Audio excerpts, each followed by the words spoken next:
यहाँ भी परिवर्तन उसका कर लिया है कि अब पोस्ट प्रमोशन से नहीं होगी, डायरेक्ट IFSC उसमें लग सकेगा। तो ये एक विषय जो कुछ नेचर लवर्स हैं, फॉरेस्ट के लोग हैं, उनके लिए मतलब ये हो सकती है। एक विषय वैसे तो उसका निर्णय पहले कर लिया था, आपको बता भी दिया होगा कि फिर भी आज कैबिनेट में फॉर्मली उसको क्लियर किया गया है कि ग्रामीण परिवारों के जो बिजली के जो पानी के बिल थे वर्षों से पेंडिंग थे, डिफ़ॉल्ट अमाउंट काफ़ी बड़ी हो गई थी और 2013-14 में कभी टैंकियाँ बांटी गई थी, उन टैंकियों के हिसाब से उसी समय लागू किया था कि 20 रुपये महीना उनका पानी का बिल रहेगा। टैंकी लगने के बाद लोगों ने टैंकियाँ ले ली, पानी के बिल मुझे नहीं लगता इशू भी हुए होंगे। अब डिपार्टमेंट को जब लगा कि ये विषय तुम्हारा पेंडिंग पड़ा है, उस समय उनके सबके बिल भेजे गए और जब ज़्यादा बिल लगे तो सब लोगों ने कहा कि इतने इतने साल के बिल एक साथ भेजे गए हैं। हमें भी लगा कि ये ठीक नहीं है, तो कम से कम जितना बिल कोई भी सामान्य व्यक्ति पे कर सकता है उतना ही उसको देना चाहिए। तो 2,000, 5,000, 10,000 बिल भी हो गए थे। हमने निर्णय लिया कि उन सब का अनुसूचित जाति के नाते से बिल का दर है 20 रुपये महीना और जो अनुसूचित जाति गैर अनुसूचित जाति के बाकी अन्य लोग हैं उनकी जो बिल की रेट है उनका 40 रुपये महीना। पेंडिंग बाकी सारे का सारा हमने माफ कर दिया है, इंक्लूडिंग इंटरेस्ट एंड पेनल्टीज सब माफ कर दिया। अब मैक्सिमम बिल अनुजाति परिवार का 240 वो 480 रुपये, वो भी अगर एक साथ कोई दे देगा तो ठीक है, एक साथ नहीं देंगे तो अगले एक साल में उसकी किस्तों में यानी हर महीने 2 महीने का बिल आएगा एक साल तक, ताकि उस एक साल के बाद फिर वो समाप्त हो जाएगा। इसके कारण से कुल 335 करोड़ रुपए तो ओरिजिनल राशि और 40 करोड़ रुपए के लगभग पेनल्टी और इंटरेस्ट ये माफ किए गए हैं, अर्थात 375 करोड़ रुपया ये माफ किया है ऐसे सब गरीब परिवारों के लिए।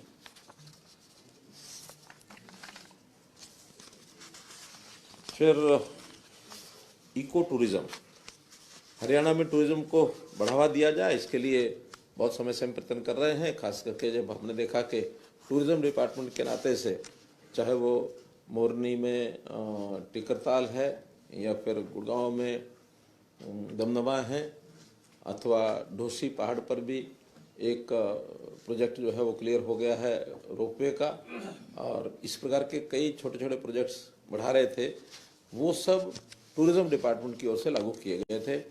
फॉरेस्ट डिपार्टमेंट को लगा कि कुछ एरिया प्रोटेक्टेड एरिया है या फॉरेस्ट एरिया है, वहाँ टूरिज्म डिपार्टमेंट की पॉलिसी लागू नहीं होती, तो जो फॉरेस्ट एरिया और प्रोटेक्टेड एरिया है वहाँ फॉरेस्ट डिपार्टमेंट ने अब इको टूरिज्म की पॉलिसी ये लागू की है, उसको भी आज क्लियर कर दिया है। खास करके उसमें जैसे स्कूल एजुकेशन के टूर्स हैं या ट्रैकिंग है या अन्य जितने भी नेचुरल होम स्टे पॉलिसी है,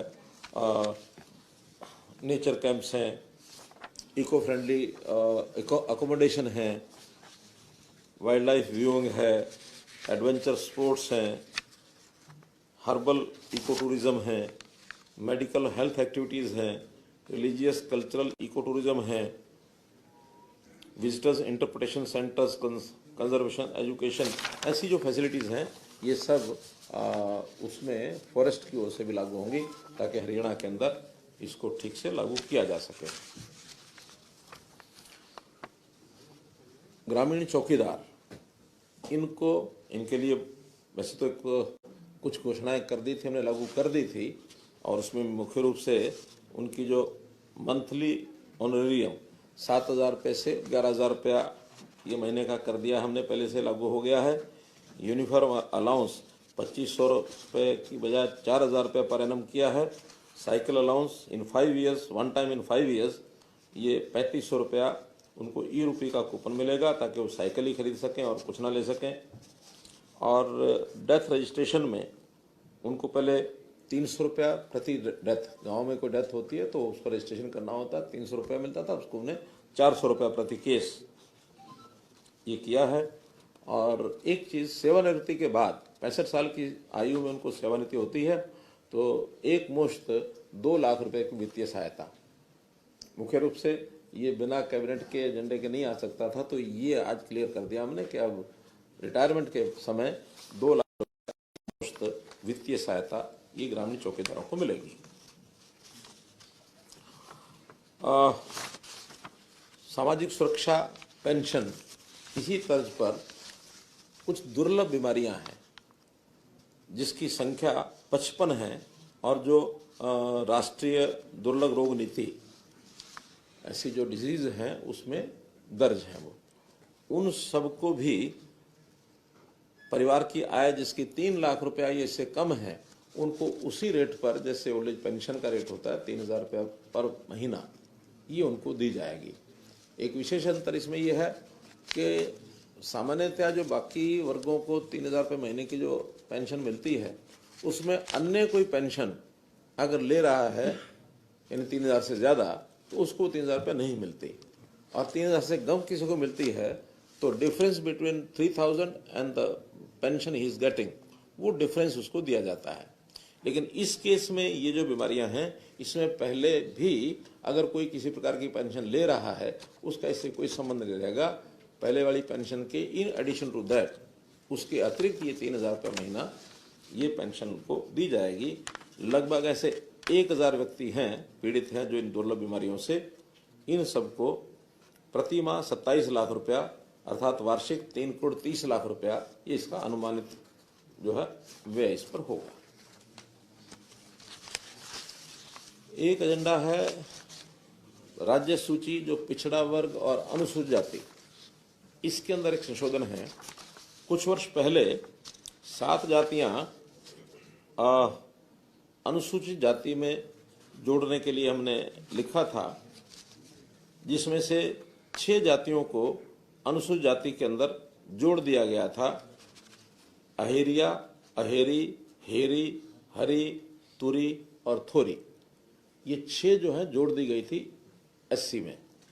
संयोग से कुछ परिवर्तन जो करने चाहिए वो नहीं हो पाए थे, तो ये 6 जातियां यहाँ एससी में ऑटोमेटिकली, क्योंकि केंद्र सरकार ने कर दिया था, जुड़ी गई। लेकिन जो 7 जातियां बीसी में भी चलती रही। 7वीं जाति है उसमें राय सिख, तो 7 बीसी में भी चलती रही, 6 एससी में भी आ गई। अब जो सर्टिफिकेट देते थे अधिकारी, कहीं तो एससी का दे रहे थे इन 6 जातियों का, कहीं बीसी को दे रहे थे। तो जब ध्यान में आई गलती तब उसमें से अब 7 जातियों को बीसी में से अब एक ही जाति रह गई वहाँ राय सिख, बाकी 6 निकाल दी गई, और वो 6 जो है अब एससी जाति में पहले से जुड़ गई हैं, वो जुड़ी हुई है। तो ये जो डबलिंग थी, डबल एंट्री, उसको समाप्त करके अब बीसी में 1 जाति, एससी में 6 जातियां, ऐसा उसको स्पष्टीकरण किया गया है। एक दूसरा उसके अंदर निर्णय ये है कि एक स्थान के ऊपर कुछ जो जंगम जाति है उसमें भी उसमें यानी जोगी, योगी, जंगम और एक शब्द लिखा हुआ था जंगम जोगी मिला करके, जंगम डैश जोगी।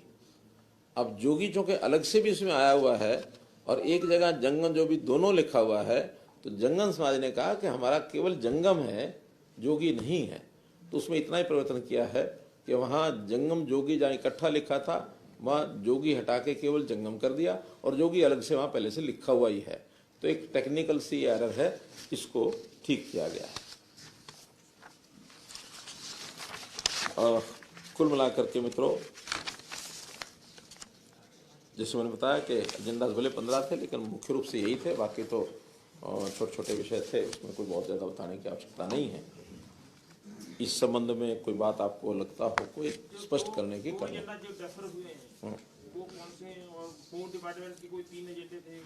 वही होम डिपार्टमेंट के हैं 2 वो। उसमें एक है डेड बॉडी का सम्मानजनक संस्कार किया जाए, उसके लास्ट राइट्स जो है सम्मानजनक तरीके से हों। उसमें कुछ प्रावधान 1-2 ऐसे थे जो कैबिनेट के हमारे साथियों ने जिस पर कहा कि हाँ ये थोड़ा सख्त है, उसको नहीं करना चाहिए, तो फिर वो दोबारा से उसको अगले कैबिनेट मीटिंग में लाएंगे और फिर से उसको करेंगे। वरना डेड बॉडीज का जो दुरुपयोग हो रहा है वो बहुत ज़्यादा हो रहा है, और डेड बॉडी हमारे लिए मानव व्यक्ति की डेथ हो गई तो डेड बॉडी भी अपने आप में सम्मानित एक वो है उसका संस्कार उस ढंग से ही होना चाहिए, तो उसकी जो दुर्गति होती थी उसको नहीं करेंगे।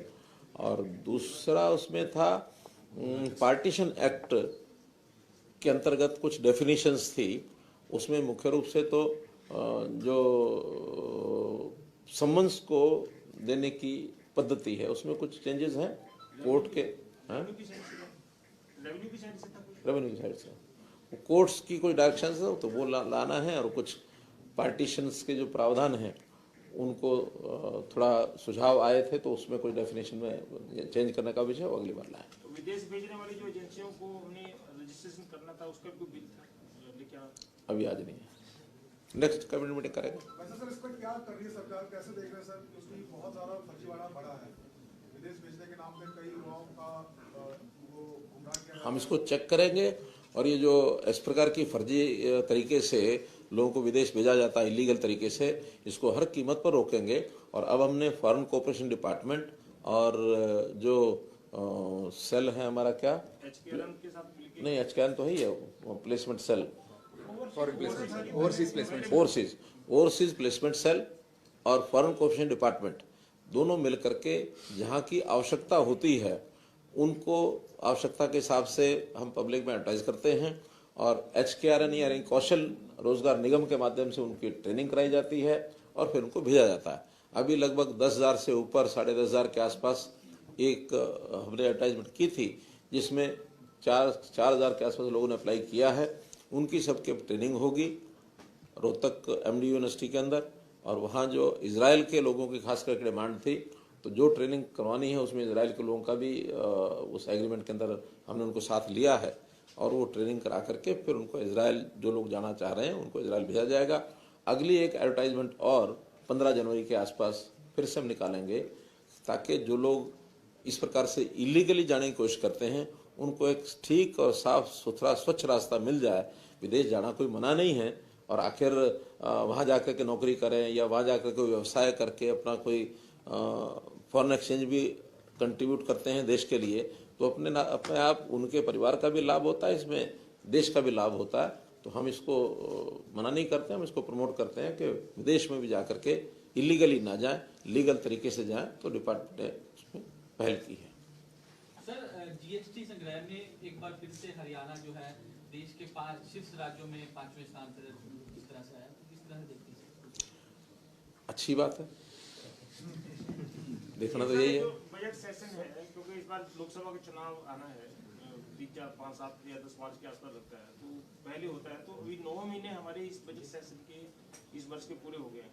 हमारी जो बजट की अलॉटमेंट की घोषणाएं थी उसमें कितने प्रतिशत हमारा ये कम हो गया? वैसे तो 75 के आसपास होना चाहिए था, पर आपको अगर रिपोर्ट आई हो ऐसा ना कि लास्ट के महीनों में कुछ एडजस्टमेंट्स होती हैं, 5-7% तो उसमें होती हैं। ये एग्जैक्टली हर महीने उतना ही नहीं होता, थोड़ा कम रहता है। आखिर में 2 महीने 3 महीने 2 महीने क्या मार्च में ही कुछ एडजस्टमेंट होती है, तो कुछ खर्चे उस समय बुक होते हैं। अभी मेरे हिसाब से 67% हमारा 21 दिसंबर तक का उसके अंदर एक आंकड़ा है। 9 दिन दिसंबर के और भी निकले हैं, तो और 2% ज़्यादा हुआ होगा तो 69 हो गया होगा। और मुझे लगता है कि उसमें 8-10% का कई बार अंतर रहता भी है, 5%, 7%, कभी 90 होता है, कभी 91 होता है। एक साल बीच में कभी आया था 108%, वो जितना हमने बजट बनाया था उसके बाद जो सप्लीमेंट्री बजट में और एक्स्ट्रा करने के बाद वो 100% ज़्यादा गया था, वरना ये 100% से नीचे ही रहता है। 90% और 90 के आसपास पहुंचता है तो अच्छी परफॉर्मेंस होती है। कैपिटल एक्सपेंसेस जो सामान्यतः 35% उसमें रहते हैं।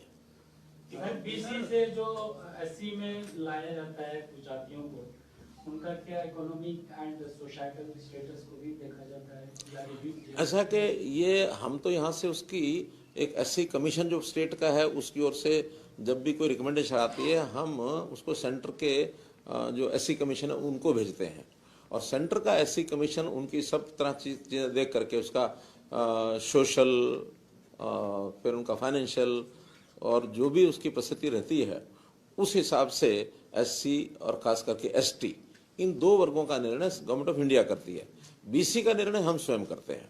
बैकवर्ड क्लास कमीशन एक बना हुआ हरियाणा का, तो बैकवर्ड क्लास कमीशन अगर हरियाणा का किसी जाति के बारे में कह दे कि इसको BC में डालना है, उसमें BC A BC B वो 2 वर्ग हैं, जिस वर्ग में डालना होता है तो वहाँ से रिकमेंडेशन आने के बाद फिर भी गवर्नमेंट उस पर विचार करती है कि वास्तव में डालने लायक है कि नहीं।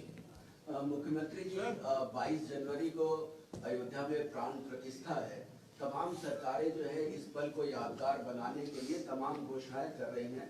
जैसे छत्तीसगढ़ ने 22 जनवरी को पूरी तरीके से ड्राई डे घोषित कर दिया है, तो हरियाणा सरकार ने भी कुछ इस तरह की प्लानिंग की है कि इसको यादगार बनाने के लिए कोई घोषणा कर रही हो? देखिए, पहली बात तो ये कोई सरकारी कार्यक्रम नहीं है, सामाजिक कार्यक्रम है। ये अलग बात है कि प्राण प्रतिष्ठा के कार्यक्रम पर प्रधानमंत्री जी स्वयं वहाँ रहने वाले हैं और एक आह्वान किया गया है कि सब लोग इसको खुशी से, जो तरीका होता मनाने का, खास करके दीपावली जैसा उत्सव बने, घरों में लोग दीप जलाएं और माहौल ऐसा बने, और बाद में हर एक प्रदेश के लोग अपने अपने हिसाब से वहाँ जाएंगे, वहाँ भीड़ ज़्यादा ना हो जाए। तो वहाँ की जो समिति है, प्रबंध समिति, उन्होंने प्रदेशों को प्रारंभ में एक एक दिन का आह्वान किया कि इस एक दिन में ही जो लोग आए उस प्रदेश के तभी आए, और एक महीना 20 दिन बीतने के बाद तो एक नॉर्मल रूटीन में जो इसने जाना वो जाएंगे। हमारे यहाँ से 9 फरवरी को लोग जाने के लिए कहा है कि उस दिन, और हो सकता है उस दिन हम रेलवे डिपार्टमेंट से बात करके स्पेशल ट्रेन की बात करनी होगी तो वो भी करेंगे। मुख्यमंत्री, एक सवाल है मेरा। अभी हाल ही में देखा होगा कि आपने कुछ गेस्ट टीचर प्रदर्शन कर रहे थे, आपसे मिलने का समय मांग रहे थे और पुलिस ने हल्का बल प्रयोग किया, सिविल रिपोर्ट गए। उनकी एक ही मांग थी कि मुख्यमंत्री से हमारी मुलाकात करिए, हम बात करना चाहते हैं। उसके बाद पटवारियों ने भी हड़ताल की घोषणा कर दी। अमूमन देखा जा रहा है लगभग कई डिपार्टमेंट के लोग जो है हड़ताल करके एक दबाव बनाने की कोशिश कर रहे हैं। तो समस्या कहाँ आ रही है? उनकी मांग आप तक नहीं पहुंच पा रही है, या ऐसी वो मांगे पूरी कह रहे हैं जो आप पूरी नहीं कर पा रहे हैं? मतलब है क्या स्थिति? अभी आपके संज्ञान में क्या मामला है? पूरे प्रश्न का आधा उत्तर तो आपने स्वयं दे दिया है ना?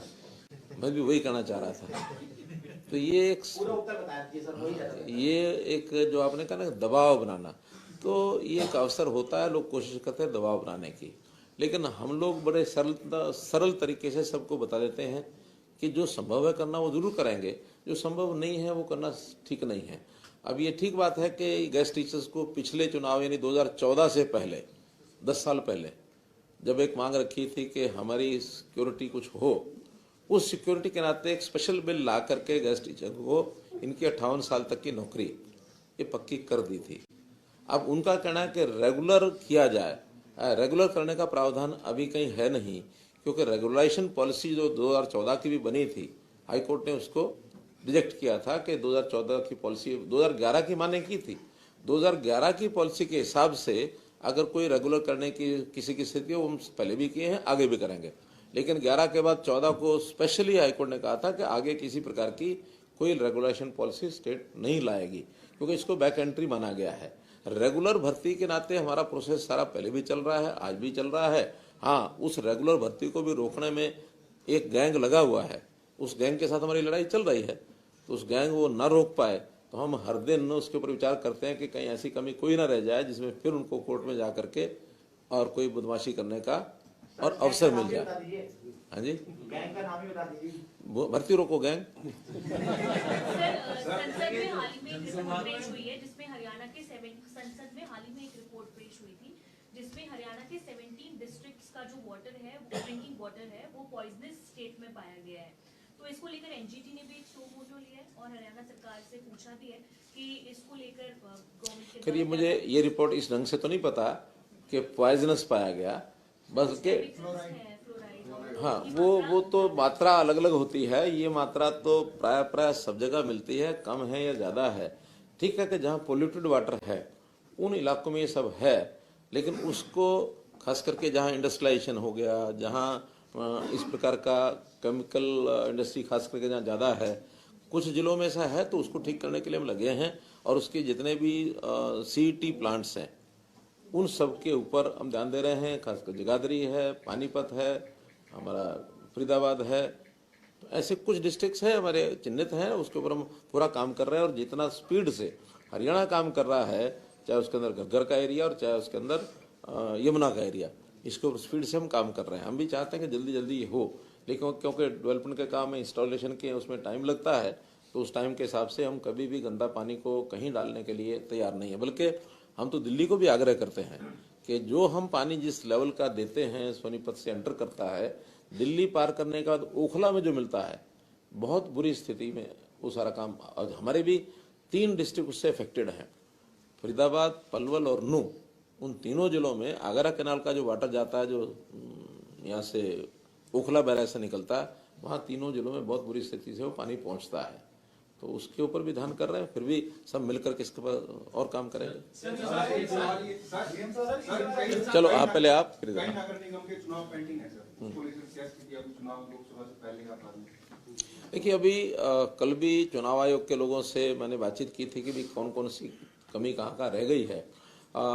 कुछ 2-3 स्थान ऐसे बचे हैं, उसमें नगर निगम भी हैं, नगर परिषद भी है, नगर पालिकाएं भी हैं, जिनकी वार्डबंदी का काम है।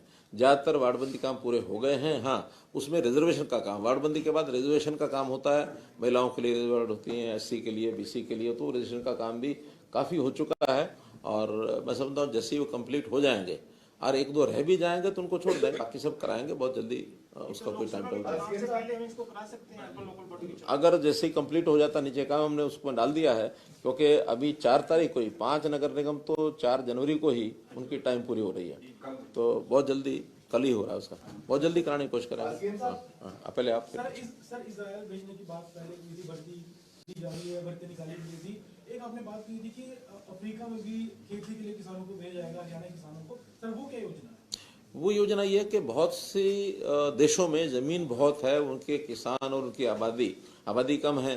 किसान भी जितनी टेक्निक हम यहाँ हरियाणा में जिस टेक्निक से लोगों को खेती करना सिखा रहे हैं, और जितना हरियाणा किसान मेहनती भी है, तो मेहनत करके, क्योंकि यहाँ लैंडलॉक स्टेट होने के नाते से ज़मीन बहुत कम है, और ज़मीन जो है धीरे धीरे इंडस्ट्रियलाइजेशन के कारण से, डेवलपमेंट के कारण से कम भी होती जा रही है। तो इसलिए ज़मीन हमें जहाँ भी कहीं उपलब्ध होती है, किसानों को वहाँ पहुँचते हैं। अभी पिछले 3-4 साल पहले मध्य प्रदेश में काफ़ी जिलों के अंदर ज़मीन जो है सस्ती भी मिलती थी और वहाँ खाली भी पड़ी थी। डेवलपमेंट करने के लिए किसान यहाँ से गए कर रहे हैं। अब अफ्रीका के जो देश हैं, वहाँ ज़मीन बहुत खाली है, और वहाँ के जो इन्वेस्टर्स थे, मेरी उनसे जो बातचीत हुई, उन्होंने कहा कि आप हमारे यहाँ आइए, 50,000, 1 लाख, 2 लाख हेक्टेयर जितनी ज़मीन चाहिए हमसे आप MOU करें। अभी वर्बल बात हुई है, लेकिन एक फॉर्मल MOU उनसे हम करेंगे, और फॉर्मल MOU करने के बाद फिर हम किसानों को इनवाइट करेंगे कि जो वहाँ जाना चाहते हैं उनको कुछ सहायता भी करनी होगी, हम सहायता भी करेंगे, ताकि जाकर के इक्का दुक्का नहीं, समूह में जाए, ज़्यादा अच्छा रहता, ताकि समूह के नाते से उनकी सुरक्षा, उनकी बाकी सारी चीज़ें, फिर दूसरे देश में जाकर के इतना आसान भी नहीं होता करना। लेकिन हम ट्रेनिंग भी देंगे, सहायता भी करेंगे, अगर जाकर करना चाहेंगे तो भेजेंगे। आपके जनसंवाद कार्यक्रम काफी प्रगति वाले रहे हैं, तो इनकी कुछ समीक्षा हुई, कितने कार्यक्रम हो चुके हैं और कितने जिले आपके हो चुके हैं, बाकी अभी रहने वाले? ऐसे हर जिले में कार्यक्रम चल रहा है। मैंने कल भी एक स्टेटमेंट दी थी कि लगभग 60% हमारे कार्यक्रम हो चुके हैं, 40% अभी बाकी हैं। 25 जनवरी तक ये चलेंगे। अभी ग्रामीण क्षेत्र के अंदर सब कार्यक्रम पूरे कर रहे हैं, और जैसे ही ग्रामीण कंप्लीट हो जाएंगे, फिर वहाँ के जो रथ हैं उनको शहरी क्षेत्रों में भेज करके शहर के भी पूरे कराएंगे, और बहुत आसानी से हम 25 जनवरी के सारे कार्यक्रम कर लेंगे। बहुत अच्छा एक रिस्पॉन्स है। ऑन एवरेज 500 से लेके 800 तक अलग अलग जिलों में लोग आ रहे हैं, और जहां 800 का मतलब है कहीं 1200-1500 भी होते तो कहीं 200-300 रह जाते हैं। एवरेज का जो है वो 800-900 तक भी पहुंच गया।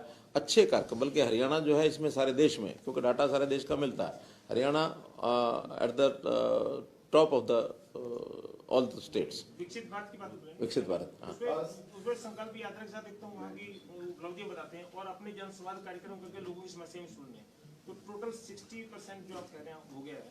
कितने इसमें कार्यक्रम में लोगों की शिकायतें या लोगों की जो डिमांड्स जो आई हैं, जो हमारे पोर्टल में भी सब जगह आती हैं, कहीं 100, कहीं 200, कहीं 50, कोई ऐसी जगह इसमें अटेंड कर चुके हैं लोग, जो अगर कुछ मैंने बताया ना कि ऑन एवरेज अब 700-800 भी लगाएंगे। कितने अभी तो सर हो गए करीब 800 के हिसाब से जोड़ा था, करीब 25 लाख से ऊपर लोगों ने प्लस अटेंड कर लिया। 25 लाख प्लस। ये तो पूरे देश में चलते हैं। आपके जो व्यक्तिगत जनसंवाद कार्यक्रम वो नहीं, अब व्यक्तिगत जनसंवाद और ये हमारा विकसित भारत संकल्प यात्रा, इसको मिला दिया है। अब पहले मैं अलग कर रहा था उसको, लेकिन वो भी एक गांव का ही कार्यक्रम होता था। अब उसमें शायद स्पीड में और समय लग सकता था हमें, लेकिन अब चूंकि एक सरकारी कार्यक्रम के नाते केंद्र की ओर से आ रहा है, सब जिलों में रथ भी आ गए, सब हो गया। उसमें हमारे MLAs हैं, हमारे सांसद हैं, मंत्री हैं, जहाँ ये नहीं जा सकते हैं तो और जो स्थानीय नेता जितने हैं वो सब जाते हैं। इसलिए सारे के सारे उसमें कवर हो जाएंगे। 25 जनवरी तक ये काम जनसंवाद और ये जो संकल्प यात्रा ये सारा कंप्लीट हो जाएगा। उसमें जो भी शिकायतें या डिमांड्स जो आती हैं उसको हम पोर्टल पर डालते हैं, कल डेट तक कोई 56,000 ऐसी डिमांड्स और वो जो हमारी शिकायतें हैं वो डल चुकी हैं और उसके अंदर रेगुलर काम चल रहा है उसमें। सर वैसे आपने बताया भी पहले, ये कोई संभावना अभी लोकसभा के साथ विधानसभा चुनाव करवाने की बन रही है? मैंने बताया हम तैयार हैं, बाकी हमारे हाथ में नहीं है। जब तक हम कैबिनेट से विधानसभा को डिसॉल्व करने का फैसला नहीं करेंगे तो चुनाव आयोग करा नहीं सकता। नहीं, 6 महीने पहले करा सकता है। हम नहीं भी करें तो 6 महीने पहले चुनाव आयोग अगर चाहे तो यूनिलेटरी डायरेक्शन देके करा सकता है कि नहीं अब 6 महीने बाकी बचे हैं और वो करा सकते हैं। सामान्यतः तो नहीं करता। नहीं, अब तो उनके अधिकार है, उनका 14 में भी 9-5 महीने अधिकार उनका है, वो कराना चाहे करा सकते हैं। कोई अभी तक नहीं। केजरीवाल जो तीसरा सम्मन भी नहीं गए, स्किप कर दिया, आज फिर तीसरी बार ईडी ने बुलाया था, उस पर क्या कहेंगे? मैं तो ये कहूंगा कि आपको केजरीवाल से पूछना चाहिए। भारत जोड़ो यात्रा के बाद अब भारत न्याय यात्रा की शुरुआत वो कर रहे हैं, हालांकि इसमें हरियाणा शामिल नहीं है। हरियाणा इस बार, पहले हरियाणा में भारत जोड़ो यात्रा चली थी, इस बार भारत न्याय यात्रा हरियाणा में शामिल नहीं है, क्या कहेंगे? हरियाणा में एक दूसरे का जो अन्याय कर रहे हैं वो वही है। तो किससे न्याय मांग रहे हैं, किसके लिए मांग रहे हैं? वो एक एस के क्या वो एस आर के हुडा से अन्याय कर रहा है, हुडा किसी और से न्याय कर रहा है। तो वो अन्याय की गाथा है उनकी, तो अन्याय को खत्म करना है तो जहाँ उनको लगता है वो हिसाब से कराएंगे। नहीं, मैं नहीं जा रहा।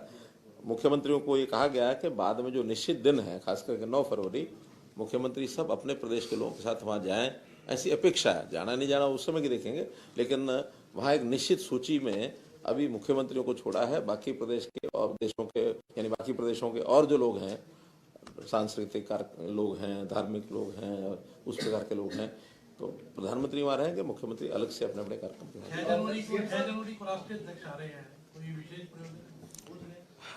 राष्ट्रीय देश जी का घर है। सीएम साहब, विपक्ष के निशाने पर HKRN है, उनका साफ तौर पे कहना है कि पहले जो ठेकेदारी प्रथा को खत्म करने की कोशिश की गई थी, अब सरकार खुद की ठेकेदार बन चुकी है, और साथ ही साथ इजराइल भेजने के मसले पर उन्होंने कहा कि इजराइल में जो हालात बने हुए हैं, ऐसी स्थिति में सरकार किस बिना पर उन्हें भेज रही है इजराइल, और क्या उनकी सुरक्षा को लेकर क्या कुछ रिस्पॉन्सिबिलिटी जो है वो सरकार ने ली? देखिए, पहली बात तो है कि अच्छी अच्छी चीजों को अपने निशाने पर वो रखें हैं, तो मुझे अच्छा लगता है। HKRN को उन्होंने निशाने पर लिया है, जैसे पहले फैमिली ID को लिया था, उन्होंने अच्छी चीजें उनको निशाने पर लेंगे तो जनता उनको निशाने पर ले लेगी, ठीक है ना। HKRN इन सब समस्याओं की निजात दिलाने के लिए हमने निगम बनाया है, और वो आज भी उसकी जो उपयोगिता है वो उनको समझ में नहीं आ रही है। आज जो लोग जो उस नौकरी को कर रहे हैं, जो आउटसोर्सिंग पर जो उनके साथ अन्याय होता था, जो उनके साथ एक प्रकार से शोषण होता था, उस सब से बच गए हैं। सबको EPF के अंतर्गत दर्ज कर लिया गया है, सबको ESI का बेनिफिट मिलता है, सबको सैलरी टाइम पर मिलती है, वो जो कट लगते थे वो सब खत्म हो गए हैं, सबको निश्चित अपना पता है। हाँ, इतना ही है कि वो है ये भी आउटसोर्सिंग का ही, ये कोई पक्की नौकरी नहीं है। इसमें हमने अपनी योजनाओं में जो प्लानिंग बनाई है, पारदर्शी बनाई है, कि जो गरीब है, जो पुअर है, जिसको छोटा सा काम मिलने के बाद भी उसके परिवार का सिस्टम चल पड़ेगा, हमने प्राथमिकता उसको दी है। कि परिवार की आय 1 लाख रुपए से कम है तो उसके कोई नौजवान है तो पहले उनको दो, फिर 1.5 लाख से कम है, 180 से कम है, फिर उसको दो। दूसरा, उसमें अच्छे जो क्वालिफाइड पढ़े लिखे लोग हैं उसके हिसाब से मार्क्स हैं, उनका रैंकिंग बनता है, रैंकिंग के हिसाब से जितनी जहाँ से आवश्यकता होती है उनको दे देते हैं। ये सबको पता है कि 1 साल के बाद फिर रिन्यूअल होगा इसका, जैसे आउटसोर्सिंग में होता है, तो सारा रिन्यूअल होता है, सब हिसाब से होता है, और ठेकेदारों से उनको मुक्ति दिलाई है। ये हमने कमिट किया था, हम ठेकेदारी प्रथा में से उनको बाहर निकालेंगे। अच्छा, शुरू में जो लोग नहीं आए थे, हमने ऑप्शन दी थी, जो इसमें आना चाहे आए, नहीं तो ठेकेदार के हिसाब से जो काम कर रहा है करता रहे। जो लोग उस समय नहीं आए थे, आज उनकी सिफारिशें हैं, दबाव है कि हमको भी HKRN में डालो, हमको HKRN में डालो, तो डिमांड हो रही है। अगर ये इस प्रकार का होता तो फिर लोग डिमांड क्यों करते। और मैं कहता हूँ एक अच्छी चीज हमने शुरू की है और वो इसको टारगेट पर ले रहे हैं, तो कम से कम जिनको इनका लाभ हो रहा है वो तो सब उनके विरोध में खड़े ही हो जाएंगे। HKRN में उनके जो सिस्टम ठेकेदारी के माध्यम से जिनके जुगाड़ बैठे हुए थे वो जुगाड़ खत्म हो गए, इसलिए उनको HKRN गलत लग रहा है। जो आप 60,000 की भर्ती की विशेष बात कर चर्चा रहे हैं, में बोला था लोगों ने हाँ। कि हमारे ये सर जो 60,000 की भर्ती की आप बात कर रहे हैं ना, उसमें एक नया विषय जो भी हाईकोर्ट में गया, सामाजिक आर्थिक मानदंड के जो 5 अंक हैं, उसकी वजह से शायद ग्रुप सी के जो आपने उस दिन भी कहा था भी जैसी स्टे हटेगी हम 18 दिन में पेपर ले लेंगे, लेकिन वो सामाजिक आर्थिक मानदंड पे रोक लगी उन अंकों पे। जो बाकी बचे ग्रुपों के पेपर उनके बारे में अगर आपकी कोई चर्चा हुई HSC चेयरमैन से तो? मेरी चर्चा हुई है और उसमें यही है कि 5 अंकों पर कोई रोक नहीं लगी है। वो 5 अंकों के हिसाब से तो HKRN का जो रिजल्ट पहला टेस्ट है, क्योंकि स्टाफ सिलेक्शन कमीशन में CET का 2 टेस्ट हैं ग्रुप सी के। एक पहला टेस्ट जनरल टेस्ट है सबका, वो एलिजिबिलिटी टेस्ट है, उसमें 5 अंकों के साथ एक सिलेक्शन हो चुकी है, 3.25 लाख लोग उसमें पास कर चुके हैं। जो सेकंड टेस्ट है उसमें 2.5 अंक उनको मिलने थे, तो सेकंड टेस्ट में उन्होंने कहा कि इस 2.5 अंक का हम फैसला बाद में देंगे, अभी 2.5 अंकों के छोड़ के बाकी रिजल्ट बनाकर और आप लोग अपना रिजल्ट घोषित कर सकते हैं, पेपर ले सकते हैं और बाद में रिजल्ट भी घोषित कर सकते हैं। तो 2.5 अंक जो सबसे नीचे वाले होंगे उतनों का रिजल्ट रोकना होगा, क्योंकि अगर 2.5 अंक का बेनिफिट मिलता है कि नहीं मिलता है वो कोर्ट ज़्यादा डिसीजन करेगा। अगर नीचे वालों को 2.5 अंक का बेनिफिट मिल जाएगा तो 2.5 अंक ऊपर चले जाएंगे, और नहीं मिलता है तो जो ओरिजिनल 2.5 अंक या सारी लिस्ट है उस हिसाब से उनकी सिलेक्शन मानी जाएगी। तो इसलिए उतना ही हम छोड़ करके बाकी सबका घोषित करें। कब तक पेपर सारे कंप्लीट हो जाएंगे? अभी शुरू हो गए हैं, 56-57 तो रोका ही हुआ है, बाद में 30 और 31 को कई ग्रुप्स के हो गए हैं। ये कुल मिला के हाँ, अब फिर हर सप्ताह 2-3 टेस्ट चलेंगे। मुख्यमंत्री जी एक चीज है, पीछे आपने 2023 में घोषणा की थी कि जल्दी मेडिकल की सुविधाएं मिलेंगी सभी को, और अब तो आप